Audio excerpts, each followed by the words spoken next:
going to set this up and put crown molding on this wall. So what I'm going to do is mark off 5 3/4 inches from the ceiling, because my total distance from the ceiling to the bottom of the molding is 7 inches, and I have 1 1/4 thick stop molding that I'm going to put there. I take my measurements when I'm doing crown molding, and I'll measure off from one side of the wall to an even number. Now right here I have 100 inches. I already had someone hold the tape measure. My son, he held it on that end. I measured from there to here and I have 100 inches. I just make it simple and round off. I have 100 inches right here, so when I measure from this wall to that 100 inches, I have 39 1/4. So now I know this piece is going to be 139 1/4 inches, and I mark it on the wall. That way you get a perfect measurement, because if you take this tape, pull it across this whole room, and bend it on the wall, it's going to be hard to get that exact measurement. Alright, once I determine where these lines are, I have these lines, and I know what the length is here, I'm marking off for my studs. Now I'm going to measure over from my first stud that I found, and I'm going to mark off 16 inches. You can't guarantee that it's 16 inches there, because framers make mistakes, everybody makes mistakes, and if they're running through a house, sometimes they're off a little bit. That gives me a good ballpark. I can hit the wall and feel. Right here I have a stud, because I felt this one. Sometimes you won't feel it. Now, just to make sure, I'm going to use a stud finder, and I'll come by with a stud finder, make my marks. I put my mark a little bit above where that molding is, so that way I'm going to know it's going to be painted for one thing, and the other thing is I'm going to know exactly where my studs are for my crown and for this. I'll nail it on here, and then this is going to be painted over, so I'm not worried about it. Never use a pen when you're marking your walls, because that's permanent. Use a pencil. You can always erase it and then paint that section, or you can just paint right over it. Usually it covers over easily with latex paint.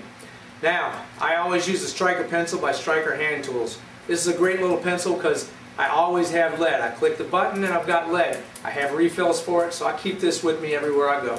When cutting crown molding, there's just a couple of things to remember, and you'll be able to do it right every time. Usually the detail is on the bottom of the crown molding, so the large span would be up top, and this little cove right here shows you that this is the bottom of the crown. When you cut crown molding, you have to flip it upside down, and you're going to cut backwards because your left becomes your right, okay? Or on this side, this is your right board. You see what I'm talking about? It just goes opposite. No big deal. If you cut into your length of board, that's an inside cut. This is an outside cut, which means this is the bottom and this is the top. And you see I'm cutting away from the length of my board. If I cut away from the length of my board, it's an outside cut. If I cut into my length of the board, it's an inside cut. It's very simple. All you do is mark your piece of wood if you have any trouble remembering. Once you do it a few times, it becomes second nature. But right now, just mark your wood and you'll know exactly where to go. This is an outside cut. Here is an inside cut. Let me put it the way it goes on the wall or your ceiling. This part right here goes on the ceiling, and you can see the long points at the bottom because that's what's going to touch your wall and go inward for an inside cut. It's very simple.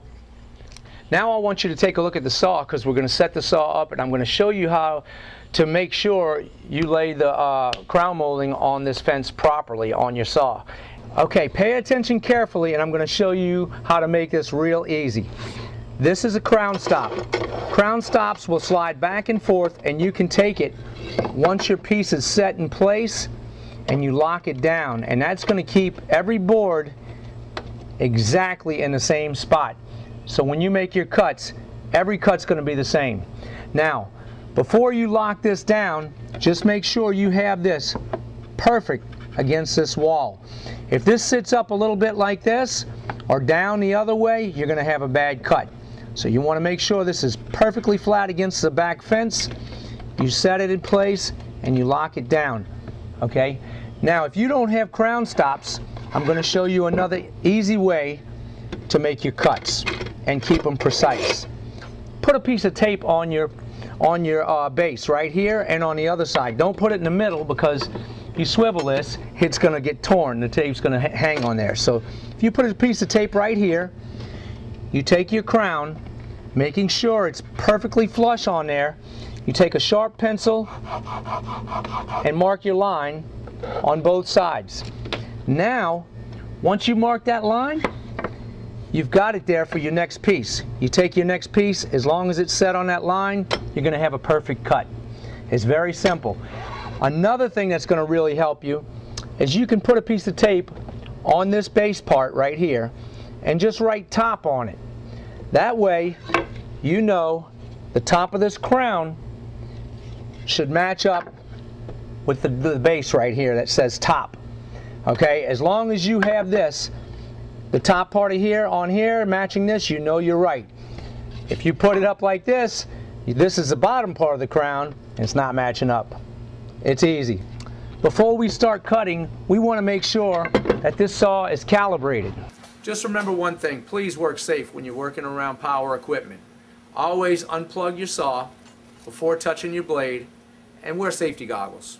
It always helps. What I do is I loosen the back up where this swivels, and I'll take a square and I set this square on my table.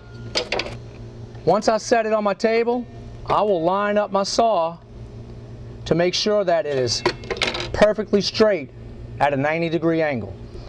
So once I have it straight up and down at 90 degrees, and I double check it with my square, I know I'm good and I'm going to have perfect cuts every time. If I'm going to make an outside cut, this is going to be my long point. So I'll just make a mark showing that's the direction. Okay? Like I said, once you're used to it, you're going to know. But this is my direction. So I set it upside down, and you can see I still have my direction there. I'm cutting away from the length of board because that's going to give me a perfect outside cut. Once I set this up, I'll line it up with my line here on my tape. I get a 45-degree angle.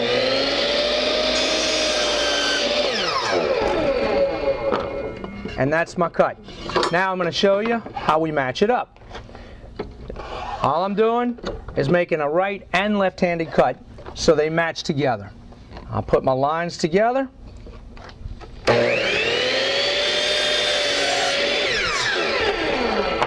I'll make my cut, and I'm just going to cut this in half to show you. You see my two outside pieces? You put them together, and there's my cut. Now let's go ahead and make an inside cut. Your inside cut, the bottom part's going to be your long point, okay? Bottom point's your long point, so you know your angle goes inward from the bottom.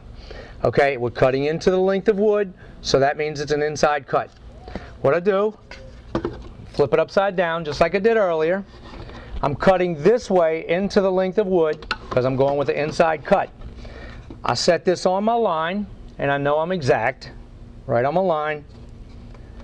I make my cut. Keep in mind, you don't want to ram this saw quick into there and make a real chop cut because you'll have it frayed real bad and you'll have a nasty cut. Now I have this side, I want to make this side. This cut right here, of course, is an inside cut again. So my bottom's my long point and I'm cutting into my length of wood. Keep that in your head and you'll never go wrong. I'll flip it upside down, set it at a 45-degree angle, and then I'm going to set this on the line and make my cut.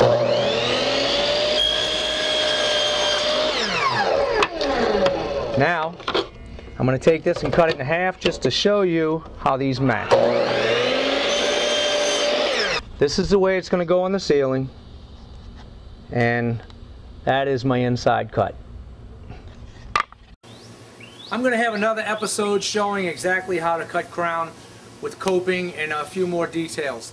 Right now we want to show how to finish this room up.